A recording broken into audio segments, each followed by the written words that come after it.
America at the crossroads. Here is why Trump and Republicans must be defeated. America, we need to talk. Somehow or other this nation has arrived at a historic crossroads, in a moment that seems quantifiably ordinary and with an election that honestly shouldn't matter much. As historians and political scientists will tell you, midterm elections follow a cyclical and highly predictable pattern. After the first 2 years of a new president's term, his party is highly likely to lose seats in Congress, as the oppositionary groups and enthusiasm for their party in power begins to fade. This article first appeared on Salon. For all the epoch-shaping significance being attached to the 2018 midterms, that is almost certain to be the outcome this time too. Democrats will surely win some congressional seats, probably more than enough for a modest majority in the House of Representatives, although in the most Republican-friendly scenarios they could fall just short. As for the Senate, that will almost certainly end up within a seat or two of the current 51-49 Republican majority, in one direction or the other. The larger fight about de-Trumping America, finding an antidote for the current epidemic of right-wing nationalism and restoring some sense of common ground and shared purpose, all of that still lies ahead. So, honestly, what's the big deal? I ask that both facetiously and not, in a sense of genuine wonder. If you live in this country, if you live in the world, for that matter, you have seen and felt over the past 2 weeks why this election matters. It is difficult to put that into words with precision, however. Hardly anyone would deny that something has gone seriously wrong in the United States, although we clearly don't all agree on what that is. That is a peculiar diagnosis. In some ways, our national economy remains strong, according to most of the supposedly important indicators. We have been mired in the same pointless and nebulous overseas conflict for the last 17 years, but beyond that interminable waste of human lives, money and global goodwill, there is no serious threat of war with a foreign power. Looking past the spectacular episodes of violence that have become characteristic of our society, rates of violent crime are at or near historic lows. However you choose to define our national disorder, it cannot be captured in statistics like those. Whatever is wrong is cultural or psychological or perhaps spiritual, maybe all three. It is not new, and it stretches from the top of our society down to the bottom. It expresses itself not in the most blatant and obvious signs of social disorder, but in apparently unrelated phenomena. Extraordinary levels of economic inequality, disturbingly high rates of suicide and drug overdoses, the poisonous universe of the internet, which was supposed to bring people together and maximize the spread of information but has instead done precisely the opposite, driving us into separate caves where we dance around tribal bonfires and worship false idols.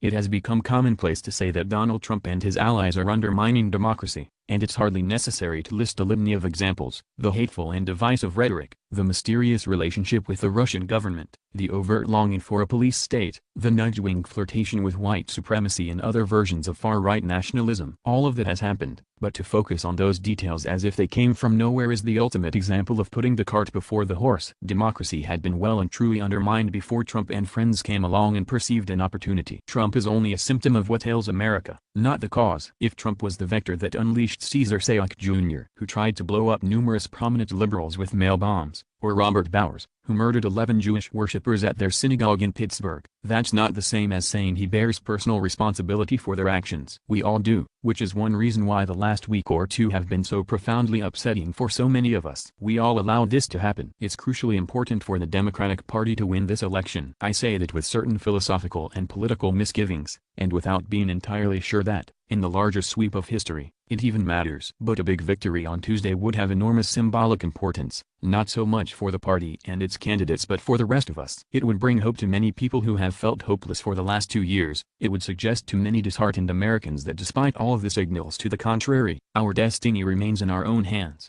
It's important for the Democrats to win, but not because they are thriving and strong and know what they're doing. That would be a laughable claim. If anything, the Democratic Party seems strikingly unprepared for this moment. It's a timorous and internally conflicted coalition with no clear ideology and no core constituency, which deliberately avoids controversial or confrontational positions and has spent almost 30 years defining itself entirely in negative terms. Not Republicans, not tax and spend liberals, not the left. In fact, it might be more accurate to describe the Democratic Party, in its weakened and deracinated condition, as a different aspect of the same cultural and political decay that produced Trump, rather than as an actual antidote to Trump. Certainly there are signs of ferment and change within the Democratic coalition. If that ferment first coalesced around Bernie Sanders in 2016, it has now spread far beyond him. One of many reasons why Bernie should stay off the field in 2020. A year ago, almost no one had heard of Alexandria Ocasio-Cortez and Diana Presley, who will both be elected to Congress this week, or of Andrew Gillum and Stacey Abrams, who may make history as the first black governors of their respective southern states. As they and numerous other examples suggest, the Democrats could have a brighter, bolder future. I am under no illusions that a Democratic House majority, or even a Democratic Senate, will bring an end to the Trump presidency. That's clearly not happening, and anyway, that's up to us. I also do not believe Democrats in power can or will do much to undo the Trumpian damage of the last 2 years and set the country on a course toward sanity and normalcy. That assumes way too much about the nature of the damage and the definition of normalcy, and once again, that stuff is up to us. I'm not super eager to sign on to some coalition of responsible grown-ups, in which middle-road liberals and conservatives with university educations sit around a table, tut-tutting about the awful man who has accidentally become president, and conclude that it's time to put ideology aside in the name of patriotism. One thing Trump and Steve Bannon correctly understood is that kind of pundit-class posturing, the eye-gougingly awful New York Times debates between Frank Bruni and Ross Douthat, for instance, now appears mendacious and corrupt. When people like that start to agree about something, make sure you have your wallet and your keys. The subject is generally war or money, and their agreement signals that something bad is happening and regular people don't get a vote.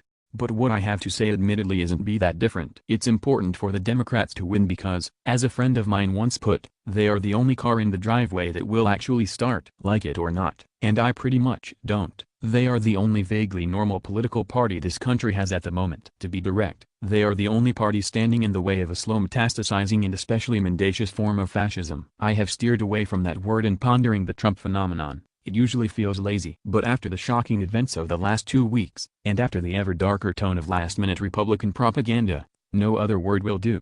Donald Trump is not Hitler, although there are some intriguing similarities, and the parallels between the current political situation in America and 1930s Germany are highly approximate. For one thing, the Nazis were entirely honest about their desire to dismantle democracy, build a police state and purge the nation of Jews and other undesirables. They told voters what they were going to do, and then they did it. Today's Republican Party, remade almost overnight in the image of its new leader, is like a horror movie mashup character, part psychotic and part zombie. It can remember bits and pieces of its old life and its discarded, semi-coherent belief system. It feels compelled to pretend that those alleged principles somehow fit with its new creed of racial authoritarianism. It must pay lip service to democracy and the rule of law, while making clear to its followers that those things are not meant to apply to everyone across the board. It must claim to be the least racist party ever, and act outraged if accused of bigotry, while eagerly working to undo every progressive social reform of the last century. It's imperative for Democrats to win this election because the decades-long process of moral and intellectual rot in the Republican Party has finally ended in a virulent and dangerous form of madness. Republicans have almost entirely ditched traditional conservative politics in favor of a radical agenda to define democracy downward and remain in power indefinitely at the helm of a pseudo-democratic state built on racial and economic apartheid. A fascist state, in other words, whatever term it might apply to itself. Donald Trump catalyzed and accelerated this process, and became its major beneficiary. But he didn't start it, and there's no reason to believe it will stop when he departs the political scene. Do Democrats understand the grave and unique danger we face at this historical crossroads, where at least a third of Americans would be delighted to follow Trump and the Republicans into the darkness, and an unknown number of others would be willing to follow along? I don't know. How well do any of us understand it? Do Democrats understand that only a forceful, positive agenda can short-circuit the surge of right-wing nationalism and begin to build a different model of America,